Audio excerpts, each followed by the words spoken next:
कैसे हैं आप? पुलिस एहलकार नफ्सियाती मरीज है, उसका इलाज कराया जा रहा है। आईजी पंजाब का अपने बंदे को बचाने के लिए निराला बयान सामने आ गया। सोशल मीडिया पर एक वीडियो वायरल हुई जिसमें एक यूट्यूबर पुलिस एहलकार को बगैर नंबर प्लेट वाली मोटरसाइकिल चलाने से मुतालिक सवाल करता है, जिस पर एहलकार न सिर्फ उसे गंदी गालियां देता है बल्कि तशद्दुद का निशाना भी बनाता है। साथ ही सीसीपीओ और आईजी साहब की भी अच्छी इज्जत अफजाई करता है।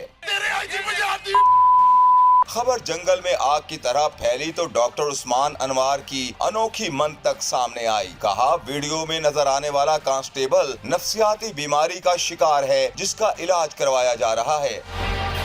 आईजी पंजाब से आवाम का सादा सा सवाल है, क्या उन्हें पहले से मालूम था कि ये बंदा इस कदर दिमागी मरीज है? अगर ऐसा है और बकौल आईजी साहब इसका इलाज चल रहा है तो उसे वर्दी पहनकर आजाद घूमने की इजाजत किसने दी? अगर पागल एहलकार किसी शहरी को नुकसान पहुंचा देता तो इसका जिम्मेदार कौन होता? क्या पुलिस की आला कमान ऐसे ही रिश्वतखोरों, शहरियों से मारपीट करने वालों को बचाती रहेगी या किसी के खिलाफ दुरुस्त सम्त में कार्रवाई भी करेगी?